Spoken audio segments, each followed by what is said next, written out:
अब आप समझ लो वो पुण्यवान हो गए कि नहीं। देखा जाए तो तीर्थंकर भगवान को केवल ज्ञानी की तरफ इशारा करना चाहिए या तीर्थंकर भगवान के बाद में केवल ज्ञानी को बोलना चाहिए, या उनका महत्व उस समय पर होना चाहिए। लेकिन केवल ज्ञानी भी वहां पर बहुत सारे होंगे तो बैठे रहेंगे, लेकिन बोलेंगे तो गणधर परमेष्ठी, और सब प्रश्न करेंगे तो उन्हीं गणधर परमेष्ठी से। समझ में आ रहा है आपको? ये गणधर परमेष्ठी की बड़ी महिमा। तीर्थंकर के बाद में अगर कोई महापुण्यवान पद है तो वह गणधर परमेष्ठी का पद है। पुण्य का पद है ये, बहुत उच्च गोत्री पुण्य होता है। और तीर्थंकर के बराबर ही उनका एक तरीके से सब कुछ उनके सामने, मतलब जो सभा बैठी रहती है वो महत्व जैसा तीर्थंकरों के लिए देती, वैसे ही गणधर परमेष्ठी को महत्व मिलता है। सबसे पहले गणधर परमेष्ठी आपके प्रश्न को सुन सकते हैं, वो आपके प्रश्न का उत्तर दे सकते हैं, लेकिन तीर्थंकर भगवान हमेशा नहीं बोलेंगे। उन्हें जब बोलना है तभी बोलेंगे। ये बात अलग है कि जब उन्हें बोलना होगा तभी आप प्रश्न कर देंगे तो आपको लगेगा कि हाँ, मेरे प्रश्न का उत्तर भगवान ने दे दिया। ये एक बहुत बड़ा संबंध बन जाता है। इसको क्या बोलते हैं? निमित्त नैमित्तिक संबंध। जैसे मान लो आप अपने घर से बाहर निकले, धूप आ रही थी, एकदम से बादल आ गए। क्या सुन रहे हो? आपको क्या लगेगा? अरे भगवान ने हमारे ऊपर कृपा कर दी हमारे लिए बादल हो गए। बादलों को होना था, आपका घर से बाहर निकलना था, और आपने ये समझ लिया कि ये बादल हमारे लिए हो गए। इसी को क्या बोलते हैं? निमित्त नैमित्तिक संबंध। समझ में आ रहा है? तो ऐसा ही होता है। भगवान के समक्ष अगर हम कोई प्रश्न भी करते हैं तो उन्हें कुछ भी उससे मतलब नहीं होता, क्योंकि कान उनके काम करना। अब बोलने में ऐसा बुरा सा लग रहा है यार, कान भगवान के काम करना बंद कर देते हैं, लेकिन यथार्थ को समझो तो। क्योंकि शरीर और इंद्रियां उनकी अब काम नहीं करेंगी, क्योंकि उससे उनका संबंध छूट गया, और इंद्रिय संबंधी जो ज्ञान है वो उससे हट गया, आत्मा का ज्ञान प्रकट हो गया। दोनों ज्ञान कभी भी एक साथ नहीं रहते। जो हमारी इंद्रियों का ज्ञान होता है उसे कहा जाता है छायोपशमिक ज्ञान। क्या बोलते हैं उसको? थोड़ा थोड़ा सा पढ़ते भी जाओ, सीखते भी जाओ। फोकट के प्रवचन नहीं हो रहे हैं, हाँ? कुछ ज्ञान के प्रवचन हो रहे हैं। लोगों को इस शब्द कभी सुनने में ही नहीं आते हैं, और अगर सुनने में भी आए तो कभी उनको अपने मुंह से नहीं निकालते हैं। ये कुछ जैन शब्दावली हैं, इनको कुछ भी याद रखो, थोड़ा थोड़ा सा बीच बीच में ये भी सीखते जाओ। हम आप सब लोगों का ज्ञान कौन सा ज्ञान है? छायोपशमिक ज्ञान। इसको क्या बोलते हैं? अब ये क्या होता है इसकी डिटेल बाद में करेंगे। इंद्रिय ज्ञान कैसा ज्ञान है? छायोपशमिक ज्ञान है। कैसा ज्ञान है? और भगवान का ज्ञान जो है उसको कैसा ज्ञान कहते हैं? उसको कहते हैं छायिक ज्ञान। केवल ज्ञान की भी क्वालिटी क्या है? छायिक ज्ञान की क्वालिटी है। और इंद्रिय ज्ञान की क्वालिटी क्या है? क्षयोपशमिक ज्ञान की क्वालिटी है। छायोपशमिक ज्ञान की क्वालिटी समझ में आ रहा है? क्षयोपशम से ही छायोपशमिक ये शब्द बन जाता है। तो हम सब संसारी जीवों का जो ज्ञान होगा उसकी क्वालिटी कैसी है? छायोपशमिक। और भगवान के ज्ञान की क्वालिटी कैसी है? छायिक। थोड़ा सा बता दें क्या डिफरेंस होता है छायोपशमिक में और छायिक में? कैसे बता दें? कुछ आपके तरीके से समझाना पड़ेगा। छायोपशमिक ज्ञान का मतलब ये होता है कि जो ज्ञान किन्हीं दूसरे चीजों पर डिपेंड हो और उसी पर डिपेंड रह करके वह कभी कम भी हो जाए, कभी ज्यादा भी हो जाए। जैसे आपके पंखे का रेगुलेटर, आपकी टीवी के वॉल्यूम का स्विच कैसा होता है? कम भी कर सकते हैं, ज्यादा भी कर सकते हैं। समझ में आ गया? कहीं टीवी गिर गई तो फिर ना कम होगा ना ज्यादा होगा। समझ में आ रहा? मिट भी सकता है, जो है वो भी जा सकता है। ये सब किसकी विशेषताएं हैं? क्षायोपशमिक ज्ञान की। ऐसे ही हमारी इंद्रियों का ज्ञान बचपन में कैसा होता है? जब बच्चा होता है तब कैसा होता है? कैसा होता है? बहुत ना के बराबर होता है। हाँ, धीरे धीरे बड़े होते जाते हैं, कैसा होता जाता है? और जब बूढ़े होते जाते हैं तो फिर, और बीच में कहीं कोई ठोकर लग गई दिमाग में तो ये सब क्या है? लेकिन क्षायिक ज्ञान, ना हम उसको कम कर सकते हैं, ना हम उसको ज्यादा कर सकते हैं, ना हम उसको बिल्कुल डिस्ट्रॉय कर सकते हैं। वह तो एक बार जैसा प्रकट हो जाता है अनंत काल तक वैसा ही बना रहता है, उसको बोलते हैं क्षायिक ज्ञान। इसलिए केवल ज्ञान कैसा ज्ञान है? क्षायिक ज्ञान है। भगवान का ज्ञान कभी भी कमती बढ़ती नहीं होता, कभी भी मिटता नहीं, वह जैसा है वैसा ही बिल्कुल एक समान बना रहता है। समझ में आ रहा है? क्या चाहिए? भावना तो कर लो, फोकट में ही कर लो, कोई पैसा नहीं लग रहा है, थोड़ा मन को मजबूत तो करा लो, हैं? एक भावना तो करो कि हाँ ऐसा ज्ञान, हाँ, जो कभी भी ना कमती हो ना कभी मिटे, बिल्कुल एक बार जैसा प्रकट हो गया वैसा का वैसा ही बना रहे, है ना? ऐसा वह भगवान का ज्ञान होता है। लेकिन गणधर परमेष्ठी का ज्ञान भी छूटने वाला होता है, क्योंकि वो भी कैसा ज्ञान है? वो अभी क्षायिक ज्ञान है, वो क्षायोपशमिक ज्ञान है, क्योंकि वो इंद्रियों के माध्यम से काम कर रहा है, वो अभी हमारी सुन रहे हैं, इसलिए उनको भी वह ज्ञान छोड़ना पड़ेगा। और जब वह ज्ञान छूटेगा तभी उन्हें केवल ज्ञान की प्राप्ति होगी। ये समझो कितनी बड़ी बड़ी चीजें हमारे सामने से होकर के चली गई हैं। जब भगवान महावीर स्वामी थे, गणधर परमेष्ठी थे, कैसे कैसे तत्व के ज्ञान, तत्व के उपदेश सब होते थे, लेकिन आज आपके पास में कोई भी ऐसा बताने का भी कोई भाव नहीं करता कि आप दिल्ली वालों को कोई समझा सके कि केवल ज्ञान भी कोई चीज होती है, कि इंद्रिय ज्ञान केवल ज्ञान से विपरीत होता है। सुनना ही नहीं चाहोगे।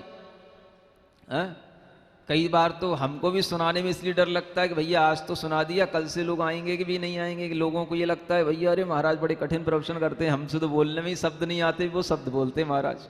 क्षायोपशमिक ज्ञान बोलने में आ रहा है कि नहीं आ रहा है? अरे एक बार बोल लो। और भगवान का ज्ञान, हाँ देखो समझदार लोगों की पहचान होती है कि अगर हमें आज कोई नई चीज मिली है, कोई नया ज्ञान मिला है, तो हम इस ज्ञान को भी आगे बढ़ाएं। समझ में आ रहा है? व्हाट्सएप पे आपके तरह तरह के मैसेज पहुंचते हैं, ये भी आपके मैसेज ज्ञानवर्धक पहुंचने चाहिए कि देखो भाई हम लोगों का ज्ञान तो इंद्रियों का ज्ञान है, कभी ज्यादा हो जाता है कभी कम हो जाता है। एक दिन खाने को नहीं मिले तो दूसरे दिन ऐसा लगता है कुछ याद ही नहीं है, है? दिमाग चलता है। और जब खा पी लेते हैं तो हाँ अब से याद आ रहा है कल क्या कहा गया था। ये अपना ऐसा ज्ञान है? और भगवान के लिए कुछ भी नहीं खाएंगे, कुछ भी नहीं पिएंगे, तो भी हमेशा उनके ज्ञान में कुछ भी कमी नहीं आएगी, वैसा का वैसा ही उनकी स्वस्थता बनी रहेगी और वैसा का वैसा ही उनका ज्ञान बना रहेगा।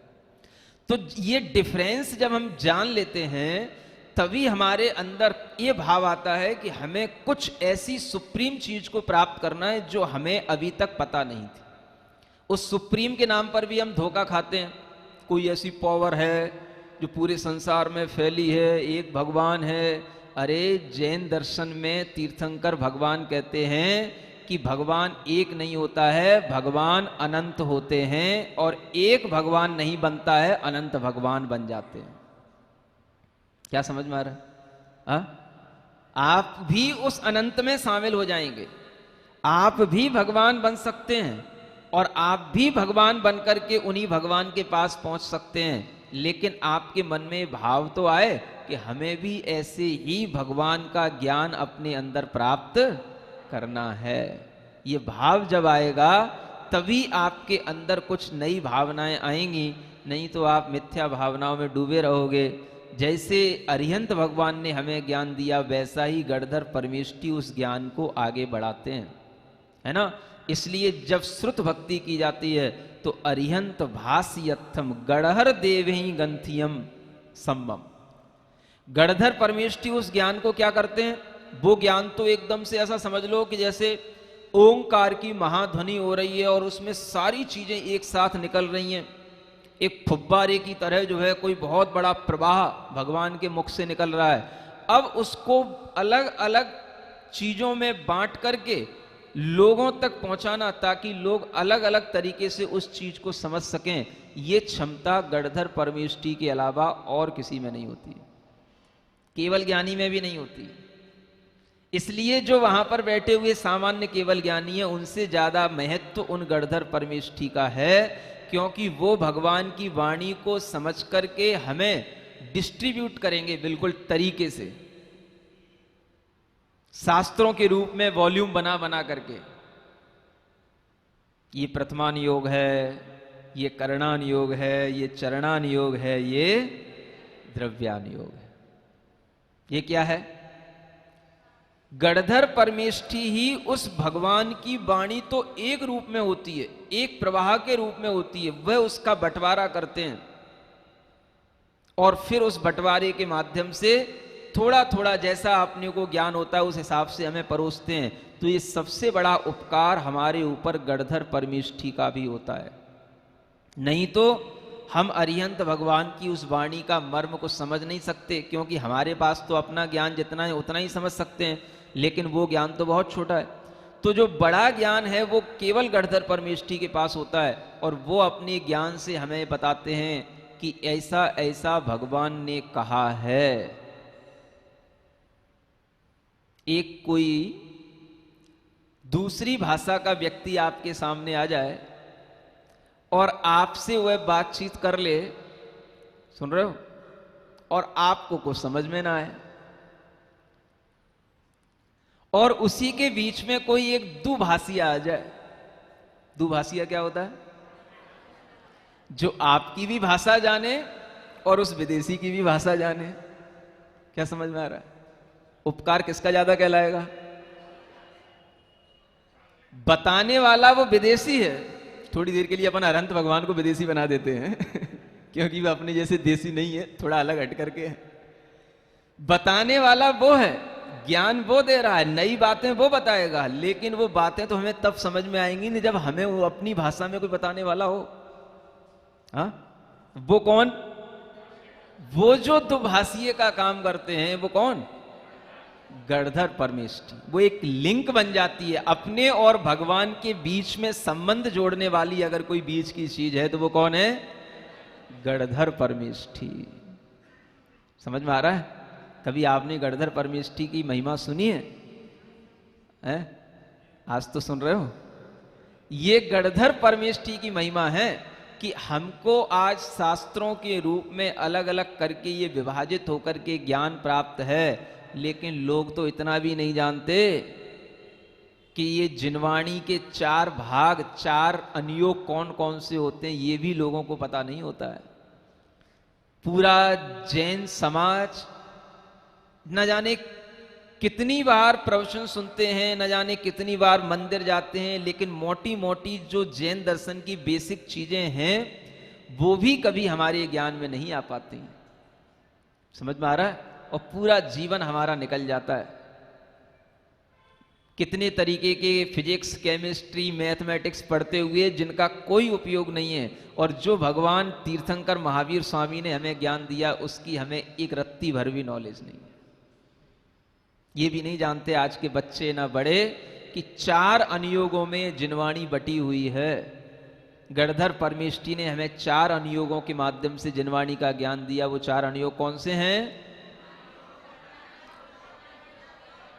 अब जो जानते वही बोल रहे हैं, जो नहीं जानते उनने तो सुना ही नहीं कुछ भी है? याद कर लो, छोटी छोटी सी बातें याद करके जाओ। आज आपने 2 बातें तो, एक बात तो ये याद कर ली कि हमारा ज्ञान कैसा है? क्षयोपशमिक ज्ञान है। मतलब ज्ञान तो हमारा इंद्रिय ज्ञान है, लेकिन उसकी क्वालिटी कैसी है? और भगवान का जो ज्ञान होता है वो होता है कौन सा? ज्ञान कौन सा? केवल ज्ञान। ज्ञान का नाम, उसकी क्वालिटी क्षय। अब दूसरी चीज ये भी याद कर लो कि जो भगवान की वाणी है गणधर परमेष्ठी ने उसे जो 4 अनुयोगों में बांटा है, वो 4 अनुयोग के नाम कौन कौन से हैं? पहला अनुयोग कहलाता है प्रथमान योग, सबसे पहला।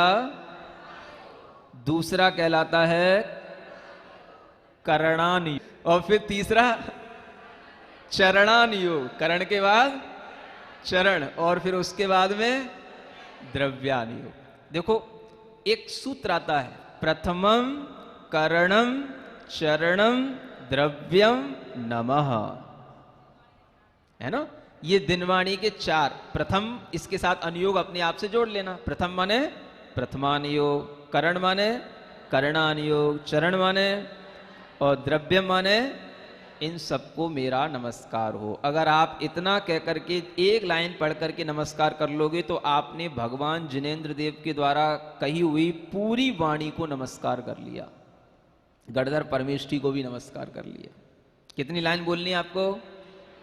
प्रथमम करणम चरणम द्रव्यम नमः। इसी को कहते हैं आज के संसाधनों का अगर आप सही उपयोग करेंगे तो इनसे लोगों के अंदर जागृति आएगी, ज्ञान बढ़ेगा, आपका भी ज्ञान बढ़ेगा और हमेशा के लिए वो चीजें आपके दिमाग में रहेंगी, तो वो एक श्रद्धा का भी आपका विषय बनेंगी। अभी ये श्रायस्पद ग्रंथ का मंगलाचरण ही चल रहा है। पहले हमने कल पंच परमेष्ठी को नमस्कार किया था, विशेष रूप से आज हम गणधर परमेष्ठी की स्तुति कर ली। आज हमने गणधर परमेष्ठी के बारे में जानकारी प्राप्त कर ली, ठीक है ना। आपको समय पर छोड़ना भी हमारा कर्तव्य है।